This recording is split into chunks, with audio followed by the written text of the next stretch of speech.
Hi everybody, it's great to be back here again on Itamar. It's Friday, Parashat Chukat, and let's get right down to this Torah portion. I would like to begin by not starting with this portion Chukat, but first going back to something we learned many months ago. How many months ago? We began the book of Exodus. And if we look in the book of Exodus, in chapter 7, it says like this, and I'll read a couple of verses. Here, Moshe Rabbeinu was told to go to Pharaoh, or how do you say in English? Pharaoh, whatever the words are. And he says to him, he's warning him about the plague of frogs. And what does he say? He says, you should know that if you do not send the people of Israel, right, let them out, you're going to be hit with frogs. And then he says in verse, if you again look at chapter 7, verse number 28, he says, V'sharatza ya'or, and the Nile will be swarmed with frogs. And they will come to your house. And they'll enter your rooms. And on your bed. And your servants' homes. They'll hit your stoves. And on your dough. They'll be all over the place.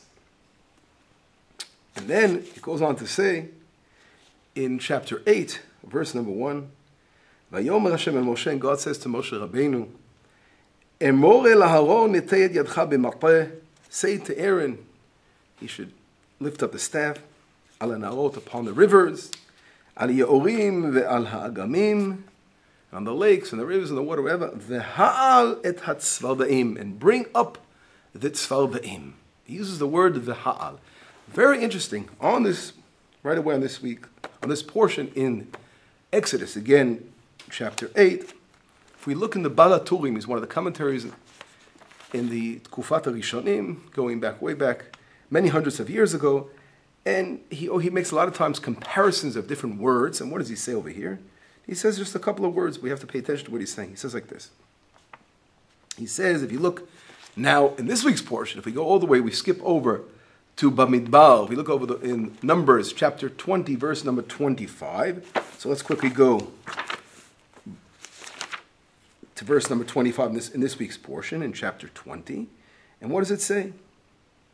It says like this, Kach et Aaron, take Aaron, Elazar beno, and his son Elazar, V'ha'al otam Hor Hahar, and bring them up to the mountain of Hor Hahar.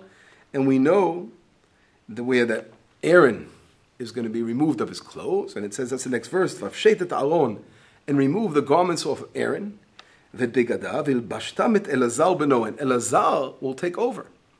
Elazar, as a matter of fact, he's buried here in Itamar, the ancient Itamar. That's where Elazar is buried, together with Itamar, his brother. Vayalu el Hor Hahar leinei kol ha'edah, they went up to the mount of Hor Hahar. Now, the question is, what do frogs have to do with Aaron being taken up to Hor Hahar, which he's going to pass away? What is the connection? So right away, if you look at the explanation of the Balaturim, what does he say? And he says like this. Ma ra'u Hananiah, Mishael, v'Azariah, shemasru atzman lesrifa. We know in the book of Daniel that three very, very special individuals, Hananiah, Mishael, v'Azariah, what did they see to jump into the fire? So the Balaturim explains, Nasu kal v'chomer matzvardim. They learned a kal v'chomer, meaning it's a special way. One of the ways of learning out from the Torah is called a kal v'chomer. If someone can lift up 1,000 pounds, he's sure he could lift up 500 pounds, for example. That's a kal v'chomer. So they're saying they learned the kal v'chomer. Most of the kal v'chomer they learned from frogs. That shemasu atzman limita, because they're the ones who gave themselves over to death by sanctifying Hashem's name. Why? Because it says that they went into the stoves. Now the frogs could have easily said, why should I go into the stoves for? There are other places. I can go inside the rooms, I can go inside the beds, I can go inside here.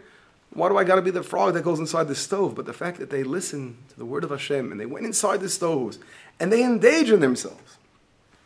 And they're willing to kill themselves, basically, for the sanctifying of Hashem's name. And therefore it says, if you look in the same chapter on verse number 9, which is absolutely amazing. If we go in verse number 9, what does it say? It says, Vayas, look in verse number 9 in chapter 8, back to Exodus. It says, Vayas Hashem kidvar Moshe.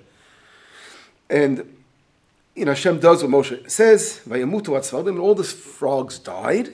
Min habatim, from the houses, umin hachatzirot, and from the courtyards, umin hasadot, from the fields. But it's very interesting. It doesn't mention that the frogs from the stoves died. So anyway, here the Midrash learns out that the frogs that went into the stoves are the ones who survived in the end. They're the ones who actually willing to kill themselves for God, and they ended up living. But it's an interesting Midrash, and we have to understand. And therefore, the Baal HaTurim tries to connect this to our portion about Aaron's passing, and he says like this. He says that Hananiah, Mishael, and Azariah, right, in the book of Daniel, they learned from the frogs, and that's why they were saved. But Moshe Rabbeinu and Aaron, it says because you did not believe me enough before the eyes of Israel, and they didn't learn a lesson from the frogs, passed away, and they did not merit to enter the land of Israel. And that's why he uses the same word, v'ha'al, the same exact word used with the frogs is used here to show that they should have learned a lesson from the frogs. Wow! This is a very, very powerful statement by the Baal HaTurim against Moshe Rabbeinu and Aaron, the greatest leaders. But we have to try to understand the deep meaning, what is going on over here, my friends? What's happening over here? It's very, very difficult to understand. In order to clarify and straighten things out a little bit, I'll have to give it an introduction. Now, the introduction is connected to the sin of the first man. What happened when the first man sinned? As we know, there are different explanations. What was that sin?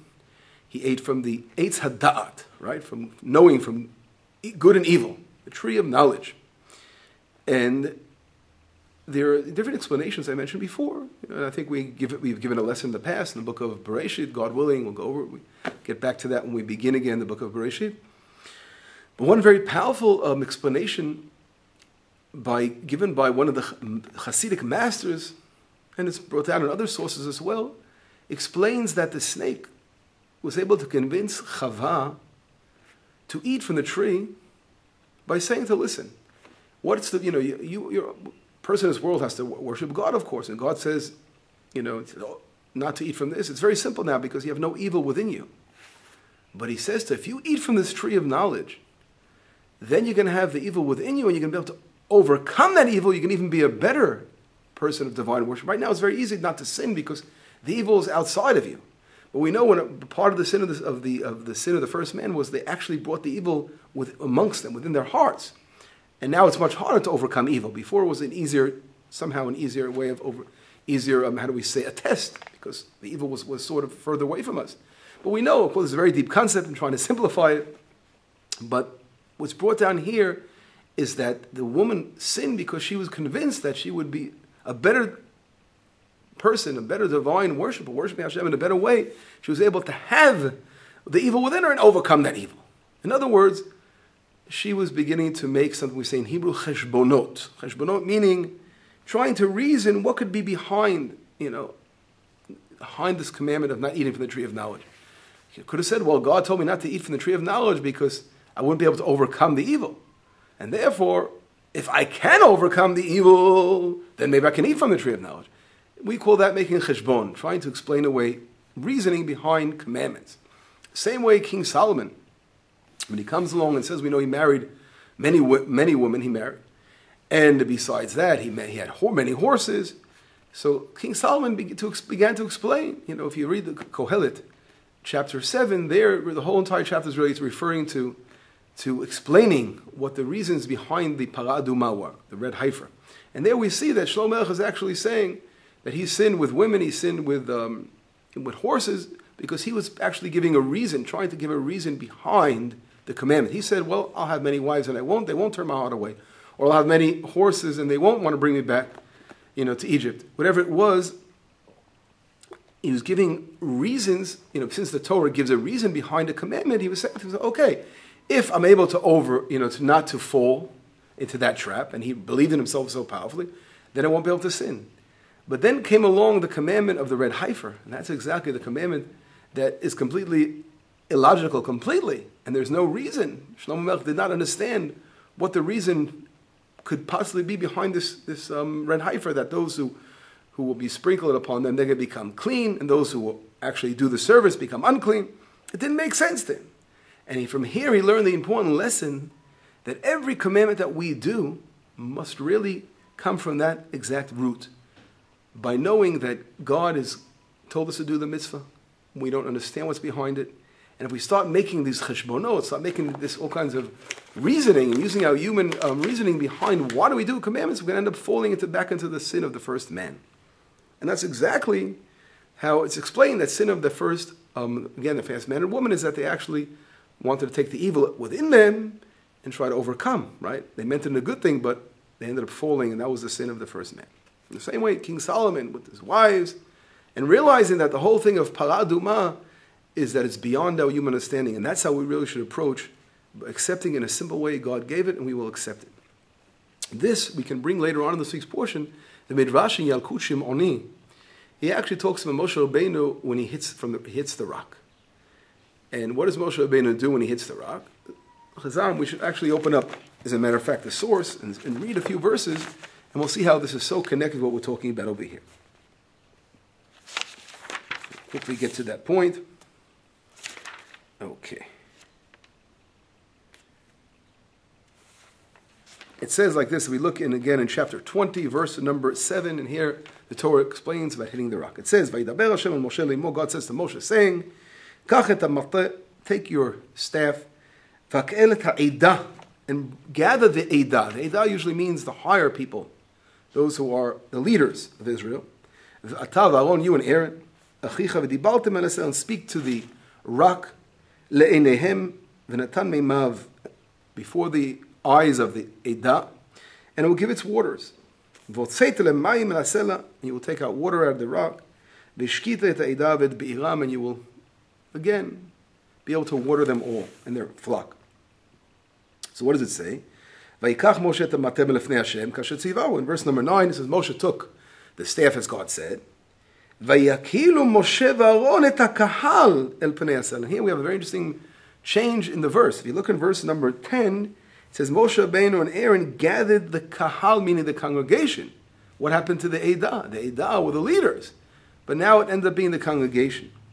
So the Midrash in Yalkut Shimoni explains on this something very interesting. They say, here, instead of the leaders came, who was standing behind them? The clowns of the generation. And they were saying, okay, Moshe Rabbeinu is going to hit a rock and take, he's going to go to a rock and take water out of the stone. It's all a bubba mindset. It's all in his mind. Why? He's all making it up. He was a shepherd, right? Back in the times of his father-in-law Yitro. And he knows very well the desert. He knows every corner of the desert. He probably had like some kind of faucet there on one of the rocks that he found when he was a shepherd. He's going to go. He's looking for that same rock, and he's going to hit that one. He's going to get he's going to take that rock, and he's going to open it up, the faucet, and water's going to come out. And wow, he's going to say God brought him to the rock. So therefore, they were waiting behind him. Said, "Wait a second! Don't start looking around for that rock. Hit this rock right here, the one we're telling you to hit." Now the point was, God said exactly to them. What does God say? God says to them, the words Hashem uses. Where is it? V'dibaltem el hasel enehem. Speak to the rock. Right? It was in Hebrew. Hasel refers to a particular rock that Hashem wanted him to speak to. And Moshe Rabbeinu in the end. Quickly, Moshe Rabbeinu in the end fell into this kind of thing. He said to himself like this, wait a second. These clowns are running after me and they're saying that I have a particular hiding place, a particular faucet somewhere on one of these rocks, and that's why if I take time looking around for the rock that Hashem wants me to hit, or not hit, that he wants me to talk to, they're going to say that's the rock that I planned in advance. So therefore I'm going to go with them. Whenever they claim it's a particular rock, I'll hit any rock that they tell me to do. And we'll see how the water comes out. And of course, again, God said to speak, not to hit. But anyway, Moshe Rabbeinu fell into this trap, and he ends up hitting the rock. And then Chazal say, rabbis teach out that not only from the rock that he hit, but every rock brought forth water. It says in the Midrash, Yalkut Shimoni, all the rocks gave forth with water. What does that mean? If Moshe Rabbeinu wouldn't have listened to these clowns, and he would have continued to look for the particular rock that God wanted him to talk to, anyway, all the different rocks would give forth water, so these clowns would have been taught a lesson anyway. But the fact that he fell into the trap and making the cheshbon again, that same exact reasoning, he ended up not listening to Hashem said to speak to the rock, but he ended up hitting the rock. And this brings us back.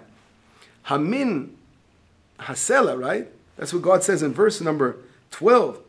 God says like this, Vayomer Hashem and Moshe, and God says to Moshe Rabbeinu, that Aaron, Yalo imantemli, right? You didn't believe to me, right?